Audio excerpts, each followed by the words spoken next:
नमस्कार बहिणींनो, महाराष्ट्रातील तमाम अंगणवाडी सेविका आणि मदतनीसताई यांच्यासाठी इतकी आनंदाची बातमी आहे की तुम्ही विचारू नका. ही बातमी ऐकल्याच्या नंतर अनेक अंगणवाडी सेविका, मदतनीसताई असा सुटकेचा निश्वास घेतील आणि ज्या अंगणवाडी सेविका ताई आधी रिटायर झाल्यात त्या म्हणतील, अरे बाप रे, हे यांना सुविधा भेटली नाही, आम्हाला भेटली नाही, आमचं तर आयुष्य गेलं हे काम करता करता. आणि त्यामुळे ते पूर्णच्या पूर्ण वैतागतील आणि त्या गोष्टीचा त्यांना प्रचंड असा राग येईल की अरे बापरे, हे आमच्या वेळेस का बंद नाही झालं आणि हे आता कसं काय बंद झालं. आणि जे म्हणजे ही जी माहिती आहे, ही जी बातमी आहे, ज्या अंगणवाडी सेविका आणि मदतनीसताई ऐकतील त्यांना वाटेल की बाप, आता बरं झालं, आता मनासारखं काम झालं. कारण की राज्य शासनाने, महिला बालविकास विभागाने जो निर्णय घेतलेला आहे तो खरंच खूप चांगला आहे, खूप स्तुत्य आहे.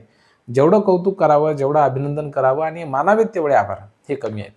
भगिनींनो बघा, अंगणवाडी केंद्रामधील सगळेच्या सगळे 11 रजिस्टर्स हे पूर्णपणे बंद करण्याचा निर्णय राज्य शासनाने त्या ठिकाणी घेतलेला आहे. हा अतिशय आनंदाचा निर्णय आहे मला असं वाटतं. कारण अंगणवाडी सेविका ताईंना आम्ही जेव्हाही पाहायचो तर त्यांच्या हाती फक्त रजिस्टरच दिसायचं. काय करतात तर रजिस्टर माहिती भरत आहे. आणि काही अंगणवाडी सेविका ते रजिस्टरही घेऊन बसायच्या आणि मोबाईलही घेऊन बसायच्या म्हणजे बसल्याशिवाय इलाजच नव्हता. कारण की माहिती भरता भरता दिवस निघून जायचा, डोक्याला ताप व्हायचा. म्हणजे काही काही अंगणवाडी सेविकाताईंचं आणि मदतनीसताईंचं तर अक्षरशः तिथं डोकं असं जाम होऊन जायचं. कोणाला BP सुरू झाला, कोणाला शुगरच्या गोळ्या सुरू झाल्या, कोणाला एवढं टेन्शन यायचं, कोणाकोणाला तर झोपीमध्ये सुद्धा अंगणवाडीमध्ये ते रजिस्टर दिसत असेल असं मला वाटते. आणि म्हणून त्या ठिकाणी अंगणवाडी सेविकाताईंचं आणि मदतनीसताईंचं मनापासून अभिनंदन. तुमच्या डोक्याची एक झंझट कमी झाली. एक म्हणजे ही सगळ्यात मोठी झंझट होती असं म्हणायला काही हरकत नाही. परंतु ही जबाबदारी जरी तुमच्या डोक्यावरची कमी झाली असेल, कोणत्याही प्रकारचं रजिस्टर आता भरण्याची आवश्यकता त्या ठिकाणी नाही आहे. फक्त ज्या जुन्या आमच्या ताई आहेत त्यांना थोडंसं अवघड जाते मोबाईलचं काम. तर त्याच्या संदर्भामध्ये कुठेतरी राज्य शासनाने अजून देखील त्यांना जर अशी मुभा देता आली तर बघावं. राज्य शासनाने सांगितलेलं आहे, शालेय शिक्षण विभागाने महिला व बालकल्याण विकास विभागाने सांगितलं की कोणत्याही परिस्थितीमध्ये आता तुम्ही रजिस्टरला हातच लावू नका बहिणींनो. जी काही माहिती भरायची ती फक्त आणि फक्त पोषण ट्रॅकर ॲप्लिकेशनवरती माहिती भरा. त्या व्यतिरिक्त तुम्हाला दुसरं कुठलं काम नाही आहे.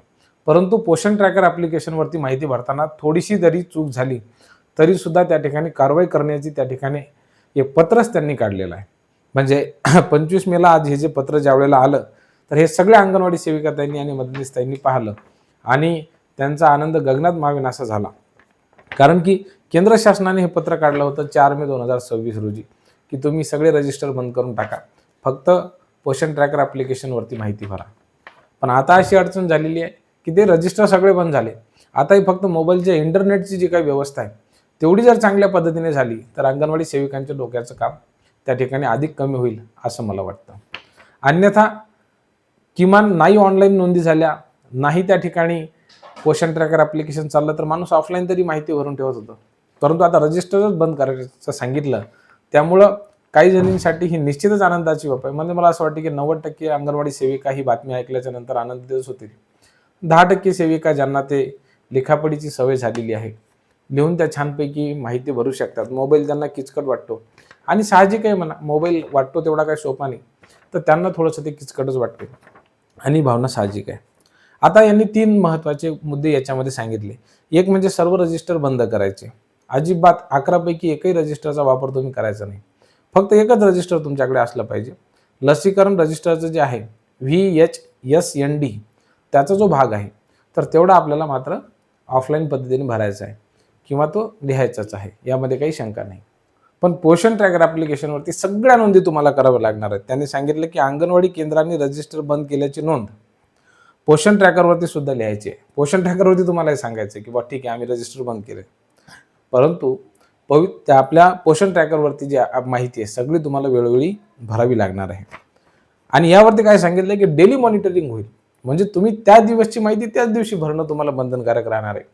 यामध्ये सर्व जिल्हा कार्यक्रम अधिकारी आणि बाल विकास प्रकल्प अधिकारी यांनी आपापल्या क्षेत्रामधील अंगणवाडी केंद्रांचं संनियंत्रण करावं आणि ज्या अंगणवाडी सेविका किंवा पर्यवेक्षिका हलगर्जीपणा करतील त्यांच्यावर प्रशासकीय कारवाई करण्यासाठी प्रस्तावित करण्यात यावी. या निर्देशांचं पालन जे काही झालेलं आहे त्याचा अहवाल पुढच्या 7 दिवसामध्ये द्या असं त्यांनी सांगितलेलं आहे. आणि माधवी सरदेशमुख ज्या आहेत, ज्या आयुक्त आहेत एकात्मिक बाल विकास सेवा योजनेच्या, तर त्यांनी जे आहे हे पत्र काढलेलं आहे. तर खूप चांगला निर्णय आहे. अशाच पद्धतीने चांगले चांगले निर्णय घेत राहा. एकदा पेन्शन आणि ग्रॅज्युटीचा प्रश्न देखील मार्गी लावून द्या. म्हणजे काय होईल की सेविकाताईंना आणि मदतनीसताईंना आयुष्यभर टेन्शन राहणार नाही. कोणाच्या समोर हात पसरवण्याची वेळ येणार नाही. बरोबर का नाही? मान सन्मानाचं जीवन हे जगता येईल.